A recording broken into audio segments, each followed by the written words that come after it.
I'm at Stoke Mandeville, Buckinghamshire, England, the birthplace of the Paralympic movement. It was here that Sir Ludwig Gutmann pioneered a spinal rehabilitation programme with sport at its heart. In 1948, patients would compete in the first Stoke Mandeville Games, which would grow to become the Summer Paralympic Games as we now know it. But this is the story of the history and development of the Winter Paralympic Games, a history that is much less known, but no less interesting and important. I'll focus on 3 landmark Winter Games to tell this rich story: 1976, 1998 and 2010. To help me, I'll speak with organisers and Paralympians from the last 5 decades as we mark 50 years since the first Winter Paralympic Games in 1976.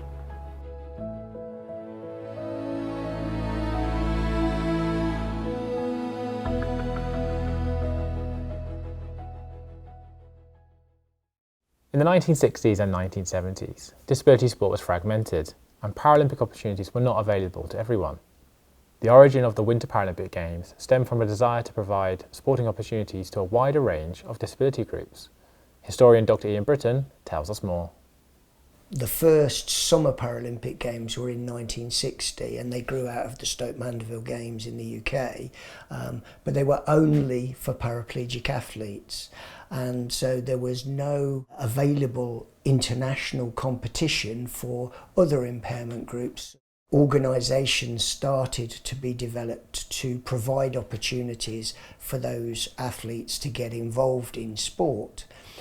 One of them was the International Sports Organisation for the Disabled, which started in the late 1960s and was at that time primarily aimed at people with amputations or people with visual impairments. At their General Assembly in 1974, the Vice President of ISOD, Bengt Nerja from Sweden, put forward the idea that the Swedish would host a winter Paralympic sport for the organisations that were under ISOD's banner.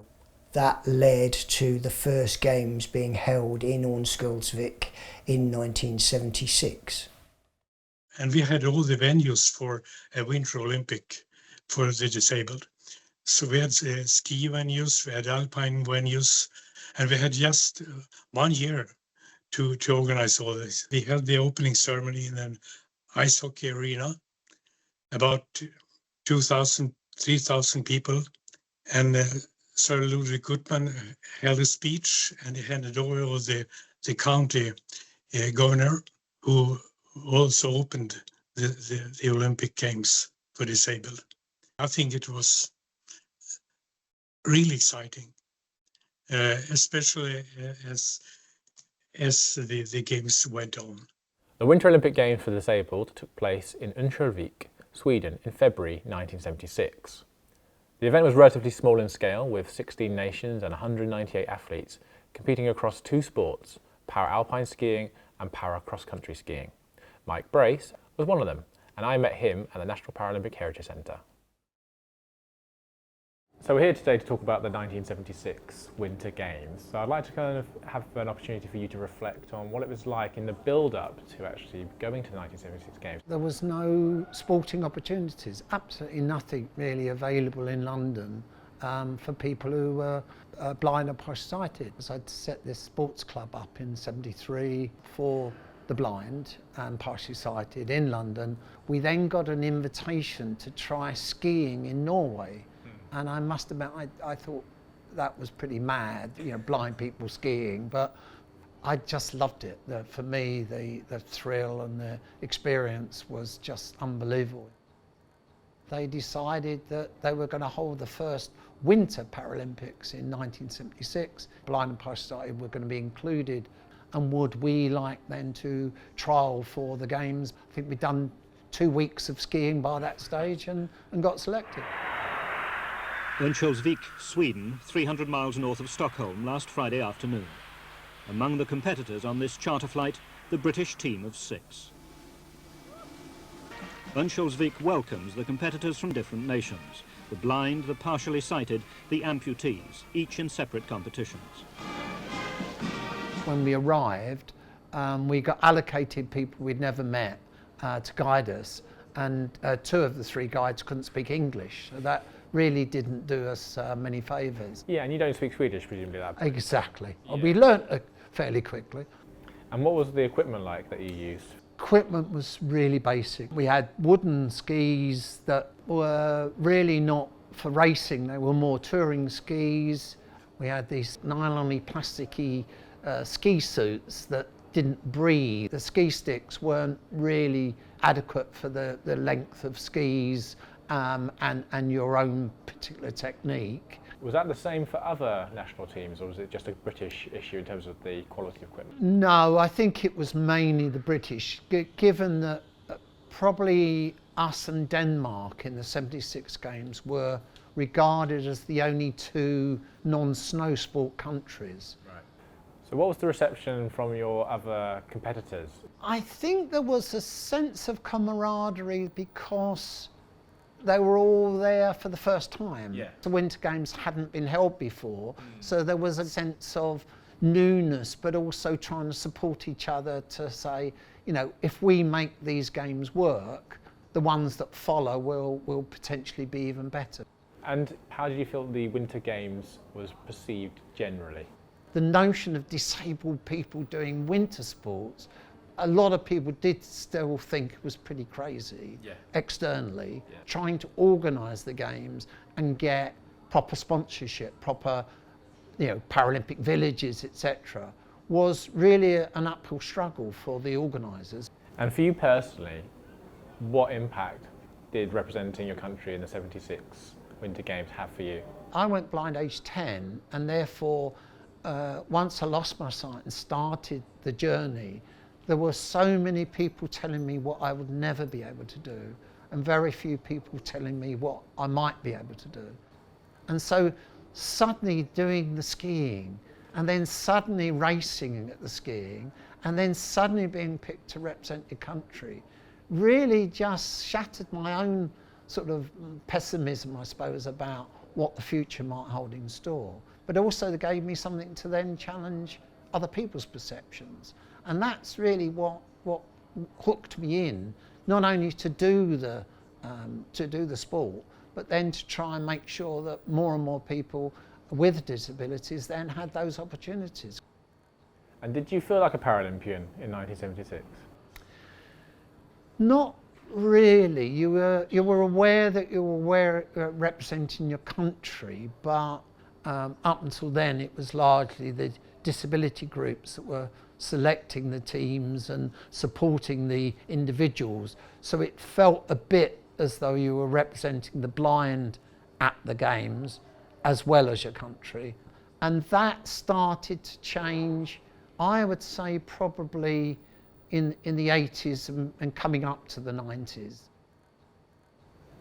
So 1976 marked the very first Winter Paralympic Games and a first experience of a Paralympic Games for visually impaired and amputee athletes. The 1980s saw a steady and measured development of the Games. They remained in Europe, and by the time we reached the 1988 Innsbruck Winter Paralympic Games, 22 nations and 377 athletes competed. Athletes with paraplegia, cerebral palsy, visual impairments, amputations and other disability groups were now eligible to compete. In addition to para-alpine skiing and para-cross-country skiing, the sports of ice sledge speed skating and para-biathlon had been added to the programme. More sports and inclusion, but still relatively small by today's standards. The 1990s, however, are the decade when the Winter Paralympics begin to grow at a faster rate. The 1992 Winter Paralympic Games in Teen Albertville, France, were the first Winter Paralympics to be hosted in the same host city as the Winter Olympics. The 1994 Lillehammer Games in Norway were the first overseen by the International Paralympic Committee and the first to include an athlete village for Paralympians. But I believe the most significant Winter Paralympics since 1976 were the 1998 Winter Paralympic Games in Nagano, Japan, the first held outside of Europe. The Winter Paralympics are now truly a global event with increased media engagement.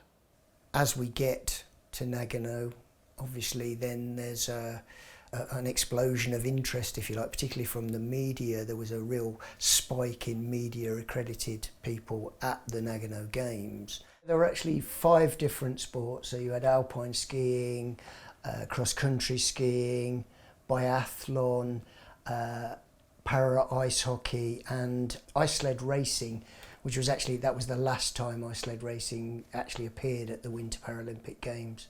It was the first games in Asia, first Winter Games in Asia. New nations were getting to see what disabled people could do in terms of winter sports, what opportunities there were to actually see somebody who maybe looks like you or has a similar impairment to you doing a sport that you may never even have thought was possible. And so taking it to a new area where it's not so well known does provide that development opportunity and that sort of role model opportunity, if you like. According to the historian Dennis Frost, the 1998 Winter Paralympic Games in Nagano were a turning point for understanding and awareness of disability in Japan. The Nagano Games saw 562 athletes from 31 nations compete. Since then, only the 2018 Games in Pyeongchang, South Korea, had a greater number of athletes compete. Nagano was the final and only time athletes with intellectual disabilities were officially eligible to compete at the Winter Paralympic Games. For British Paralympians, Nagano was a special experience. I was actually the chef de mission for the 98 Games. So I was there formally managing the team, managing the press. The Japanese audiences were probably the best amount of spectators we'd ever had at a Games.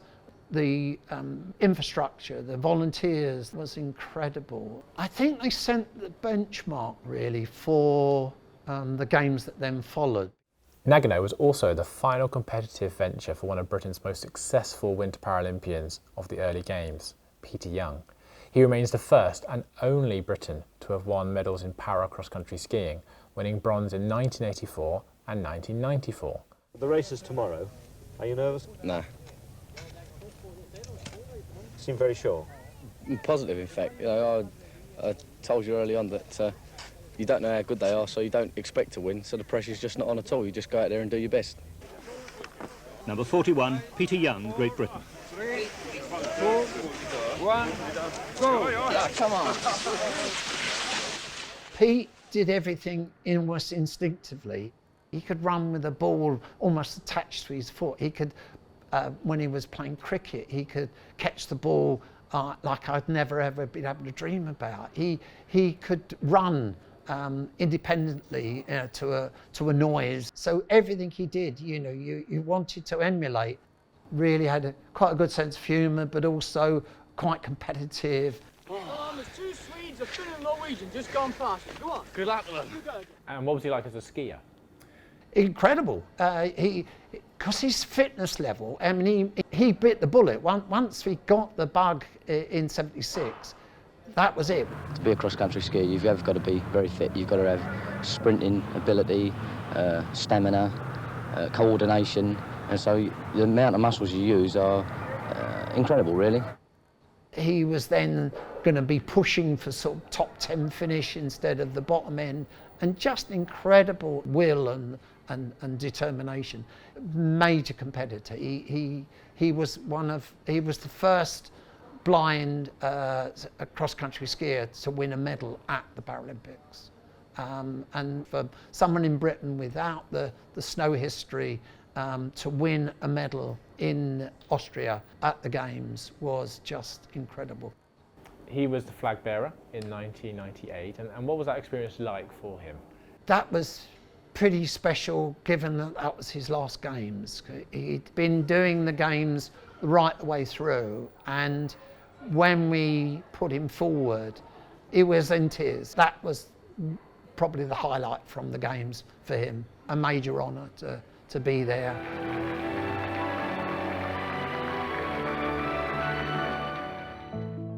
The 1998 Nagano Games were the second overseen by the International Paralympic Committee.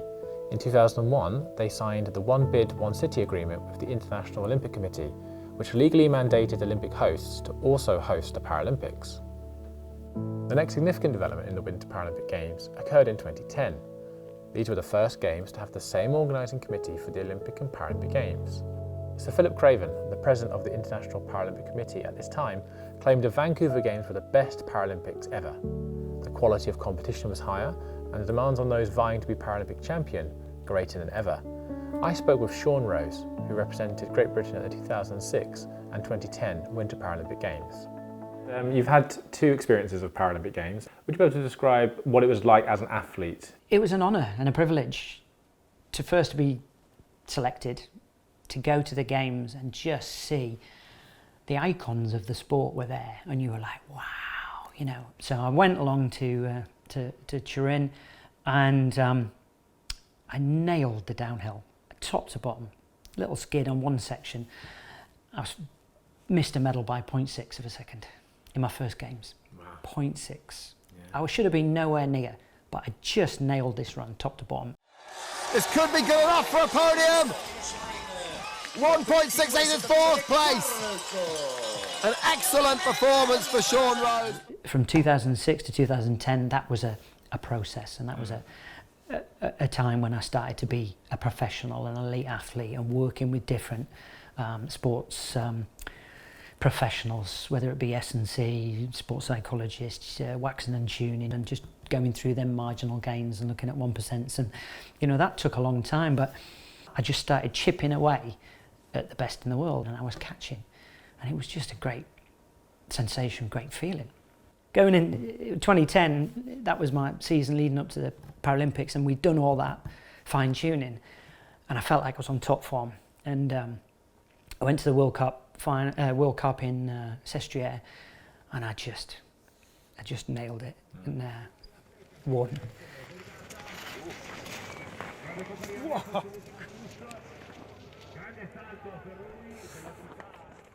I just remember the evening we had the presentations and the awards. I don't know, you know, this is 20 years ago, and I'm getting emotional about it. But you know, I got up on stage and I was on top step at the World Cup. The first time a Brit had ever won a World Cup gold medal in any alpine discipline, and the crowd were incredible. It's like a Brit, wow, you know, and where I'd come from, they'd seen the difference, and yeah, it was a moment.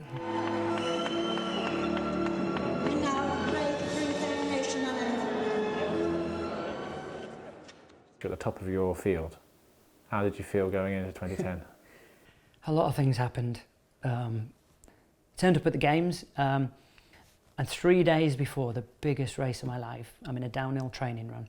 I jumped off this little ramp, and when I landed a bit cross into this rut, and it took my ski off.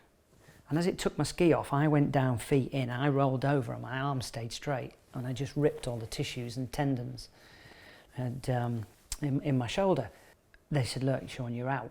You know, our team doctor, and said, look, you're done. And I just went, no, I can't go out like this. So I got it strapped up to my side, and I raced like this.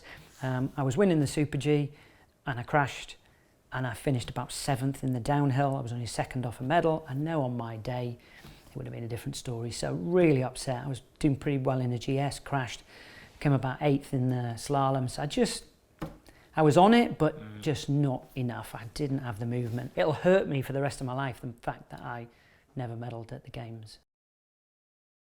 Vancouver 2010 marked a significant step in the development of the Winter Paralympic Games, and for British athletes in particular. Kelly Gallagher made her Paralympic debut at the Games, and 4 years later in Sochi, hoped for gold.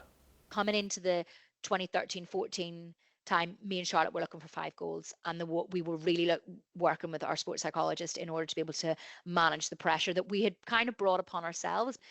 Charlotte knew then from ski racing what needed to be done, so we needed a physio, we needed a coach, an assistant coach, and a ski tech, and we really professionalised it. And so you get to the Sochi Games, there's a lot of pressure on you. Describe to me the experiences that you had of the Sochi Games, please.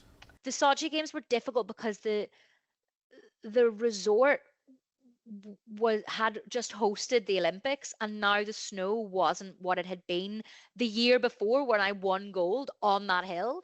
I look back at it now and I'm like, wow, like I did it. At the time in the games, like I had a terrible time. I went and I wanted to win the downhill medal at the downhill. I came last in the downhill. I still don't understand how I skied so slow.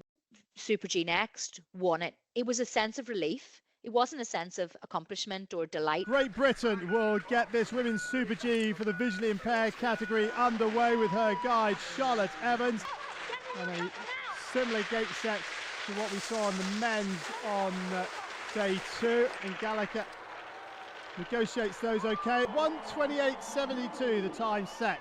Kelly Gallagher and Charlotte Evans take gold. And I didn't really celebrate that win because I was expecting myself to do better. And then we did the combined and I came out, I fell over. I was having a really tough time and our comms weren't working. There was something going on with our comms and just everything seemed to be like against us. And I was really, really working hard to like get in the right space.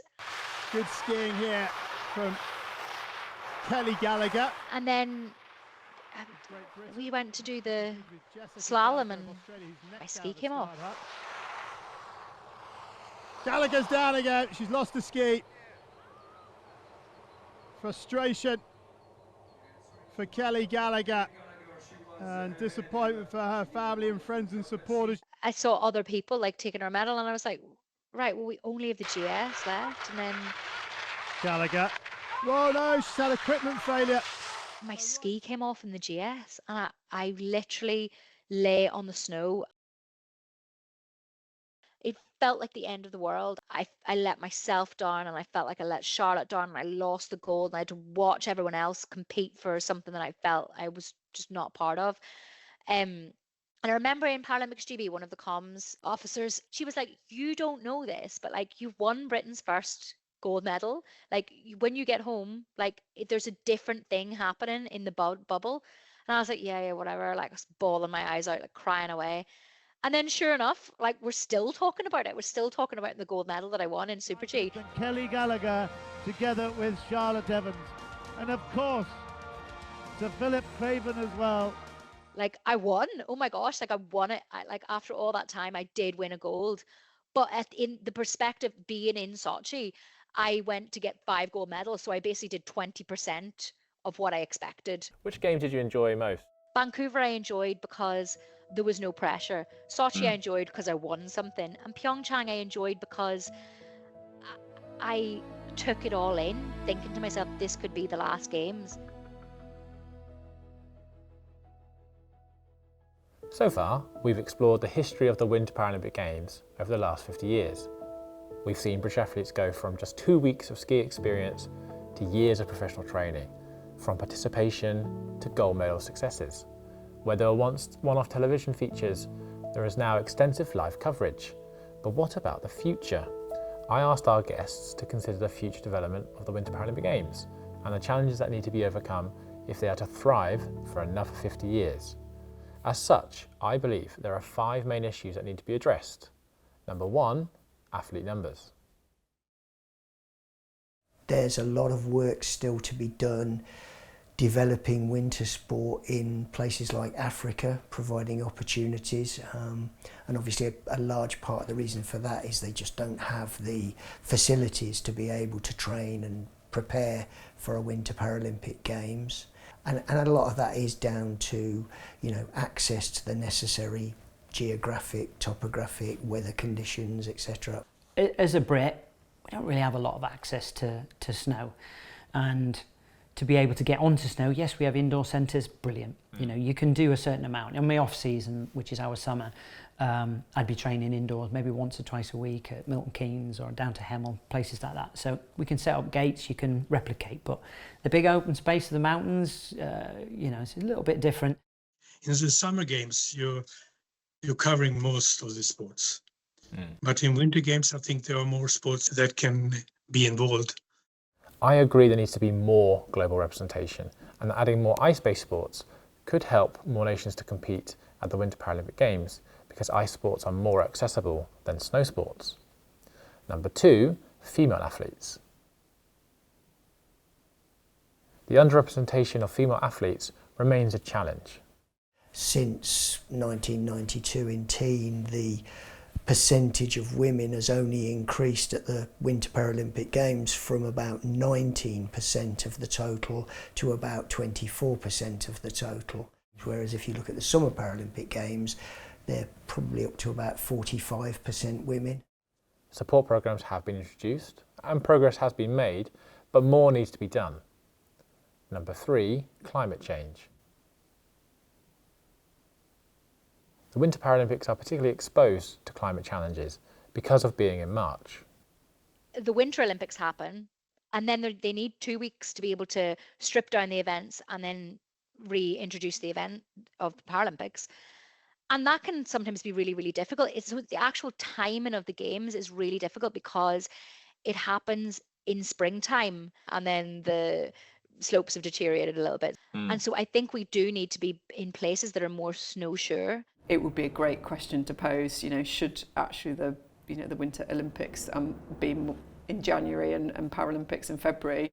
We know we need to live within our means, and the International Paralympic Committee is not overrun with money itself. Probably historically it's been because that is towards the end of the season, and therefore that minimises costs. Research suggests that by the 2050s, just a third of potential hosts will have suitable climate conditions to hold the Games.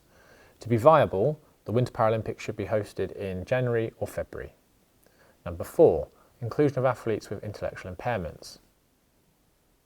As far back as 1976, athletes with intellectual impairments competed in a skiing demonstration event. We had some exhibition sports during the Games here, like ice sledge hockey and ice sledge racing, and also they call it then the mentally disabled people. I think there were 15 people who was involved in that. In 92 and 94, we had intellectually disabled athletes as demonstration events, and then in 98 in Nagano, we had the one and only medal events available for intellectually disabled athletes. Why do you think it took so long for there to be any events in the Winter Paralympics for intellectually disabled athletes? I think the people weren't prepared to, in general, especially in the different committees or different country organizations, to see the possibilities. During the exhibition here, they really show that they were absolutely prepared to compete. Eligibility exists at the Summer Games, but not the Winter Games. A campaign has called on the 2030 Winter Paralympics to include athletes with intellectual impairments at the Games. I back and support this call. Number 5, social impact. The Paralympic Games are a fantastic platform for raising awareness of disability and Paralympic sport, but research has consistently cast doubt on the relationship between megasport events and community sport participation. It is the underlying work of inclusivity and access to sport at all levels of society that should be the real focus. I think that it is still very difficult to have a disability, get into sport young, have that encouragement, and there's still difficulties in accessing sport, and I think that's really something that needs to be addressed. Disabled people's levels of sport and physical activity currently are lower than the average, and usually that's actually about the environments around how appropriate is the provision, and also frankly what the attitudes of the people you come across when you go and want to take part. Are you welcomed in? Does the receptionist know what's happening? Do the people in the class respond to you and are welcoming, that kind of thing? What impact can the Winter Paralympics have?